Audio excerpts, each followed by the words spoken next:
Welcome back. I'm Jake from Ohio State, and as sporadic as these videos are going to be, that's just the way I get into new products. When I come across something cool, that's when I'm going to do a little review. This is just a fun side hobby for me. I hope you guys enjoy it because I enjoy doing it and just talking about stuff. I scour YouTube for different content creators and trying to find. Sometimes I can't find that right video that I'm looking for, so I figure, well, I'm eventually going to get what I want, and then I'll make my own video, and maybe someone else has the same thoughts. So here you go. Today, as the thumbnail said, this is the Leatherman Free T4. Now, I'm not going to do too much into the tools themselves. There's plenty of videos out there talking about the T4 and the T2. It does hold up to its name about the free, and it's one-handed. All these tools, the tools that are next to the blade on this side, quite easy to open. I will say that that's definitely a point for them. You can get it open easy enough with one-handed, and they all lock using their own separate locks. And even on the back side, same concept. There's this little ridge right here that you're gonna put your finger on. It's the same ridge minus the blade, and I'll show you why you can't use that for the blade in just a second, because that was something I wasn't aware of as well, but that's okay. So, you use this little ridge and you just push back on it because it's magnets. Everything seems to be pretty good. You can pop out what you need, put away the other ones, click the tool that you want into place, and then, just unlock it and close it back up. And it is quite fantastic. I think that they did a really good job with engineering this and creating it. The design does work really well. I was worried about it being, pretty bulky, blocky, but it does give it very clean lines, and it's fine in the pocket. I think it's all right. This, again, being the T4 that does come with their clip. The T2, I would like to get the T2. I think after having this, I want to see how that one works as well. My idea with this T4, and as I'm talking about, I'm going to open up everything just so you can see the tools in case you haven't seen them somewhere else yet. Be smart about this. We'll open up these ones first. Anyways, my idea with this was that this guy would be a standalone. I could just carry this, and that's all I needed. So as you can see, you got a nice plain blade, and then you have a metal file, and then this is really a combo tool on this edge. You have a box opener, flathead, pry bar, whatever you want to call it there, and then quickly on this side as well. They're terrific scissors. If you're familiar with their scissors, they always work really well. The awl, which is sharpened on one side, has a nice bevel right there. And the very small flathead. And then you have the combo of Phillips head and a bottle opener. So anyways, those are the tools. So yeah, I wanted to get this just as a standalone on the weekend so I could just use it. And I think that's great. I think it will work for that. But I want to see the T2 might be more of that back pocket multi-tool while I'm still carrying a main blade. So going back to, as you see how I open it up, the main blade on this, even for bigger hands, this is just about palm size for me, but even for bigger hands, you can open this up. It's a little cumbersome, but again, I think because of the design, I'm perfectly okay with that. See there, I kind of got to get in there and get it, but it works. It is one-handed opening, as they said. But what they do, this is basically like a lockback design. As you can see, and what I mean by that is it rides, this whole part right here is the lock, and when you go to open it, the blade is the only tool that actually rides on the lock itself. So as I've done with other lockbacks, you can see that it moves the whole lock.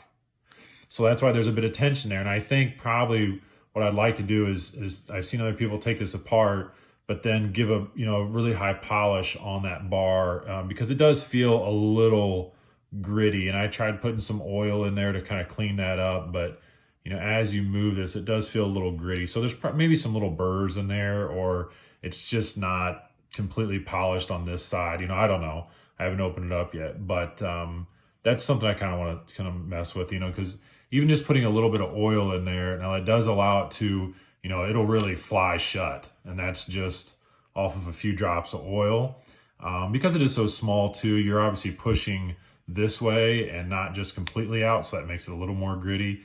But again, I don't consider that a detractor of this. I still think this is a fantastic little design. But you know, you can see then on all these other tools, they don't push on that bar until they get, you know, near as far. So the bar doesn't even hit until, you know, about a quarter of the way open. So that's why you can really flip those out, and then you will start to feel that tension as it clicks in versus that knife, which it pushes on the bar immediately. So it's just a design that the way they did that. And again, I don't have a problem with it. It's just something to note, things that I had questions on.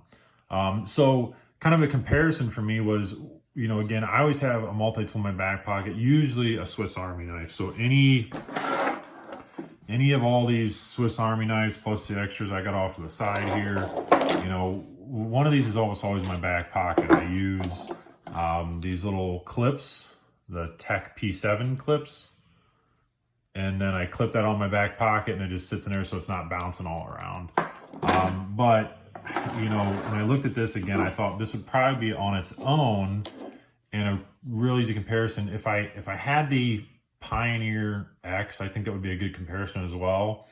But I was thinking, what was it going to be the difference between this is the Super Tinker from Victorinox and then this guy as well. And one thing, I wonder if it's just as bulky, and I'll even show you here that it's almost the exact same thickness as that Super Tinker. You know, and you're getting almost the same tools. Obviously, you get an upgrade with the scissors back here. Well, I shouldn't say upgrade. I don't know. I think these are good as well. But, you know, yeah. They're probably about the same, to be honest. I don't know. Chevy or Ford, whether you think these scissors are better than this, I guess. I don't really have a problem with these ones.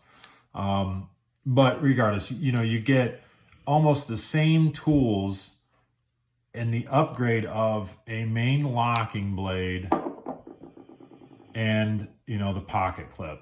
So, you know, and then this is even a four layer Victorinox, and you can see there that guy's actually a bit thicker, which is, you know, of course to be expected because the 3 layer is all the same. So I was looking to replace this. I do carry this in my back pocket. Sometimes it's a little more bulky. I prefer the 2 layer ones, you know, but then you're losing the scissors and whatever else. And this is always just a conversation I have with myself around what is the perfect multi-tool. And I can tell you after 30 years, I haven't found one yet. I've become very close, and I think this is a good running for it. The price on it being $60, I think that's pretty cool. I think that's perfectly fine. I'll show you the tweezers as well, which is a cool little hidden way to hide that in there. Really, I do think this is a good product. $60, I think, is a good price point for it, for what they're giving you, the technology with the magnets. You know, again, there's multiple videos talking about people throwing shavings in there, metal filings inside of there, and see if it'll mess it up, and whether it did or not, you know. But I think they really did a really good job. It's going to be pretty close to that is perfect multi-tool. I don't know.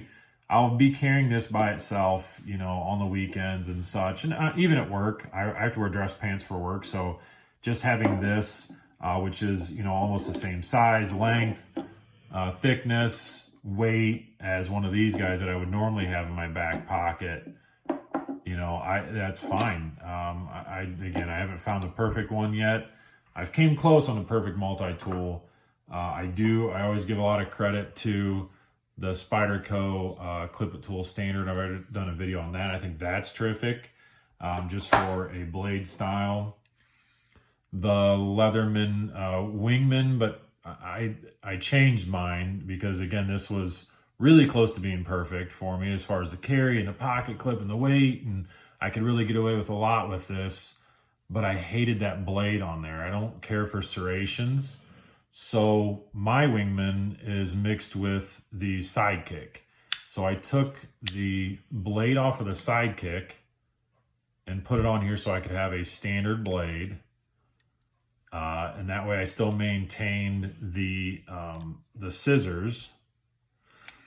And then inside, I also changed out, this side was the same. The side's the same as what they were before, which is just their, you know, that two-dimensional drivers. Those were there before. But on this side, again, from the Sidekick, it had this really cool miniature serrated blade. So now, I don't know, I have like a wing kick, I guess. Just a little mix, you know, and I'm sure other people have done this as well. But it was one thing I was able to buy both and then make the one I wanted and then resell the other one. And this is pretty close to being perfect. So that was a cool one as well. So that's it, really. I think that this is a good buy. I look to get the T2, even just to, if I can go to a show or something, or go to, you know, one of the local stores and just pick it up and kind of hold it and see what it feels like, you know, because I can always put the clip on there or whatever. But it's a good design. If you've been on the fence about it and you're into multi-tools like I am, the long and short of this is just, I don't think you'll regret it. Even at 60 bucks, I think it's a great price. The T4 is like 20 bucks less. So check them out. All right, guys, thanks for watching again. I do got a couple more videos coming up with Christmas rolling around here. I got some cool new stuff. So as I get some new fun things, I'll keep talking about them. All right, everyone, have a great day. And by all means, like I tell my family, go out and promote positivity. All right.